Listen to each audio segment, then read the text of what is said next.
गरुड़ पुराण चौथा अध्याय। नरक प्रदान करने वाले पाप कर्म।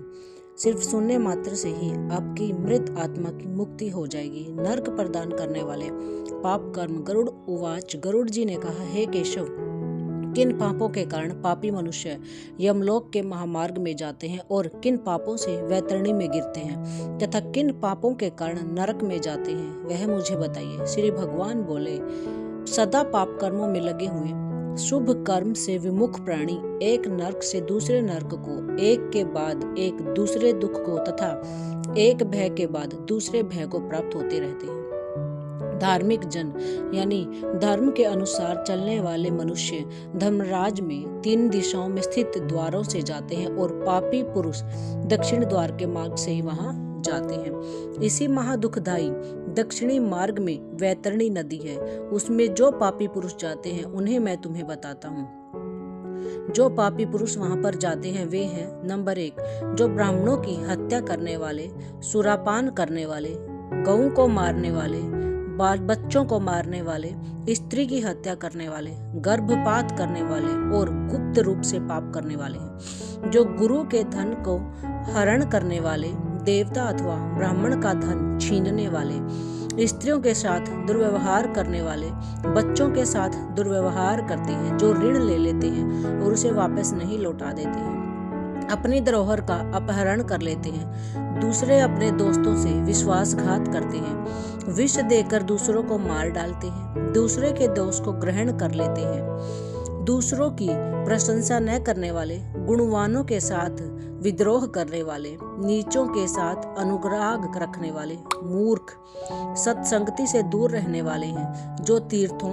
सज्जनों, सत्कर्मों, गुरुजनों और देवताओं की निंदा करने वाले हैं, पुराण, वेद, मीमांसा, न्याय और वेदांत को जो दूषित करते हैं, दुखी व्यक्ति को देखकर खुश होने वाले, प्रसन्न को दुख देने वाले, दुर्वचन बोलने वाले, हमेशा दूसरों के बारे में बुरा सोचने वाले, जो हमारे हितकर हों ऐसे वाक्य और शास्त्रीय वचनों को यानी धर्म के अनुसार जो कभी भी वचनों को नहीं सुनते हैं, ऐसे मनुष्य, अपने को खुद को सर्वश्रेष्ठ समझने वाले, घमंडी, मूर्ख होते हुए अपने को विद्वान समझने वाले हैं।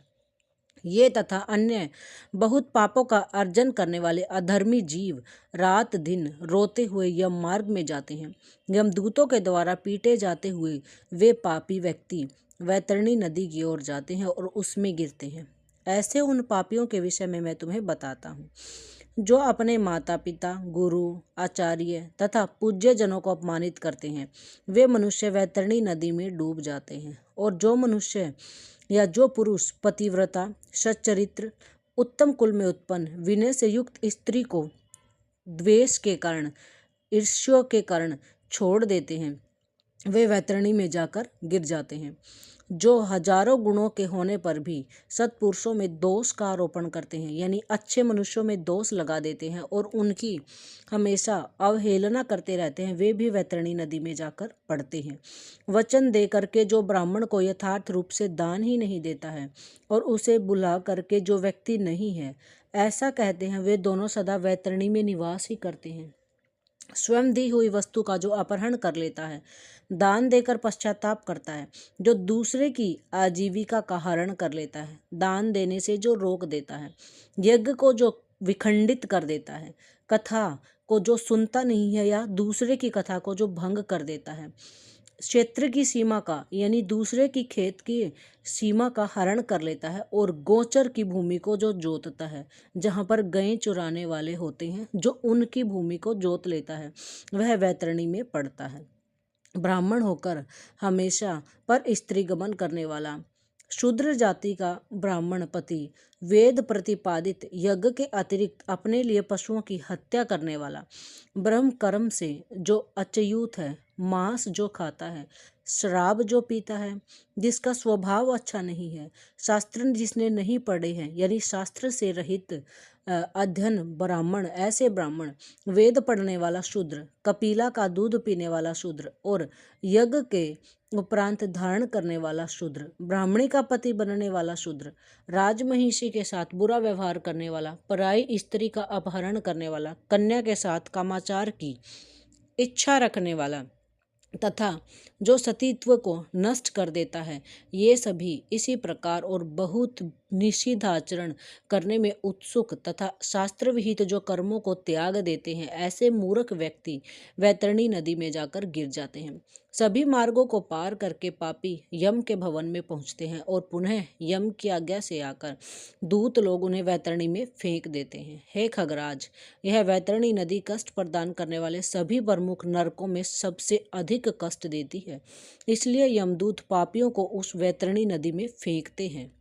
जिसने अपने जीवन काल में कृष्णा यानी काली गाय का दान नहीं किया, अथवा मृत्यु के पश्चात जिसके उद्देश्य से बांधवों द्वारा कृष्णा गो नहीं दी गई, तथा जिसने अपनी और्ध्विक दैहिक क्रिया नहीं कर ली है, या जिसके उद्देश्य से और्ध्विक दैहिक क्रिया नहीं की गई हो, वे वैतरणी में जाकर महान दुख भोग करके वैतरणी तटस्थित शाल्मली वृक्ष में जाते हैं। जो झूठी गवाही देते हैं, धर्म पालन का ढोंग करते हैं, छल से धन का अर्जन करते हैं, चोरी द्वारा आजीविका चलाते हैं, अत्यधिक वृक्षों को काट देते हैं, वन और वाटिका को, फलों को, फूलों को नष्ट कर देते हैं, व्रत और तीर्थ का परित्याग कर देते हैं, यानी व्रत और तीर्थ करते ही नहीं है, विधवा स्त्री के शील को जो नष्ट करते रहते हैं, जो स्त्री अपने पति को दोष लगाकर दूसरे पुरुष में लगी रहती है, ये सभी और इस प्रकार के अन्य सभी पापी भी शाल्मली वृक्ष द्वारा ताड़ना प्राप्त करते हैं। पीटने से नीचे गिरे हुए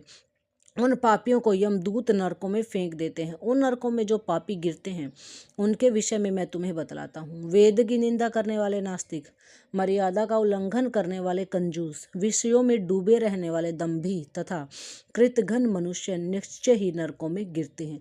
जो कुआं, तालाब, बावली, देवालय तथा सार्वजनिक स्थान, धर्मशाला आदि को नष्ट कर देते हैं, वे निश्चय ही नरक में चले जाते हैं। स्त्रियों, छोटे बच्चों, नौकरों, श्रेष्ठ जनों को छोड़कर एवं पितरों और देवताओं की पूजा का त्याग करके जो भोजन करते हैं, वे नरक में ही चले जाते हैं। जो मार्ग को कीलों से, पुलों से, लकड़ियों से, पत्थरों एवं कांटों से रोकते हैं, निश्चय ही वे नरकगामी होते हैं। जो मंद पुरुष भगवान शिव, भगवती देवी शक्ति, नारायण, सूर्य, गणेश, सद्गुरु और विद्वान इनकी पूजा नहीं करते, वे नरक में जाते हैं। दासी को अपनी सैया पर आरोपित करने से ब्राह्मण अधोगति को प्राप्त होता है और शूद्रा से संतान उत्पन्न करके वह ब्राह्मण तब से ही च्युत हो जाता है। वह ब्राह्मण धम कभी भी नमस्कार के योग्य नहीं होता। जो मूर्ख ऐसे ब्राह्मण की पूजा करते हैं, वे नरकगामी होते हैं। दूसरों के कलह से प्रसन्न होने वाले मनुष्य ब्राह्मणों के कलह तथा गौओं की लड़ाई को नहीं रुकवाते हैं अथवा उनका समर्थन नहीं करते हैं, बढ़ावा देते हैं, वे अवश्य ही नरक में चले जाते हैं। जिसका कोई दूसरी शरण नहीं है, ऐसी पति परायणा स्त्री की ऋतुकाल की द्वेषवश अपेक्षा करने वाले निश्चित ही नरकगामी होते हैं। जो काम में अंधे होकर पुरुष रजस्वला स्त्री से गमन करते हैं अथवा पर्व के दिनों यानी अमावस्या, पूर्णिमा आदि में, जल में, दिन में तथा श्राद्ध के दिन कामुक होकर स्त्री संग करते हैं, वे नरक में चले जाते हैं। जो अपने शरीर के मल को आग, जल, उपवन, मार्ग अथवा गौशाला में फेंकते हैं, वे निश्चित ही नरक में जाते हैं। जो हथियार बनाने वाले, बाण और धनुष का निर्माण करने वाले तथा इनका विक्रय करने वाले, वे नरकगामी होते हैं। चमड़ा बेचने वाले वैश्य, केश या विक्रय करने वाली स्त्रियां तथा विष का विक्रय करने वाले, ये सभी नरक में चले जाते हैं। जो अनाथ के ऊपर कृपा नहीं करते, सत्पुरुषों से द्वेष करते हैं, निरपराध को दंड देते हुए नरक में चले जाते हैं। यमदूत उसे ले जाकर अग्निकुंडों में पकाते हैं और वहां से उनका पुनरावर्तन नहीं हो पाता है। तो यमदूत उसे असीपत्र नामक वन में ले जाते हैं, जहां तलवार के समान तीक्ष्ण पत्तों से उनके अंग काट दिए जाते हैं। जब यमदूत उन्हें कहता है, रे पापी, शीतल छाया में सुख की नींद सो, जब वह प्यास से व्याकुल होकर जल पीने की इच्छा से पानी मांगता है, तो दूतों के द्वारा उसे खोलता हुआ तेल पिए जाने के दिया जाता है। पानी पियो और अन्न खाओ, ऐसा उस समय उनके द्वारा कहा जाता है। उस अति उष्ण तेल के पीते ही उनकी आंतें जल जाती हैं और गिर पड़ते हैं। किस प्रकार पुनः उठकर अत्यंत दीन की भांति विलाप करते हैं, विवश होकर सांस लेते हुए कुछ भी कहने में वह समर्थ नहीं होते हैं। इस प्रकार वे पापी बहुत सी यातनाओं को भोगते हैं। इन सभी योनियों में घूमते हुए 84 लाख योनियों में घूमते हुए जब जीव मनुष्य योनि को प्राप्त करते हैं और मनुष्य योनि में भी नरक से आए व्यक्ति चांडाल के घर में जन्म लेते हैं, उनमें से कुछ कुष्ठ आदि पाप चिन्हों से वे बहुत दुखी रहते हैं। किसी को गलित कुष्ठ हो जाता है, कोई जन्म से अंधे हो जाते हैं और कोई महारोग से व्यथित हो जाते हैं। इस प्रकार पुरुष और स्त्री के पाप चिन्ह दिखाई पड़ने लगते हैं। जय श्री हरि विष्णु।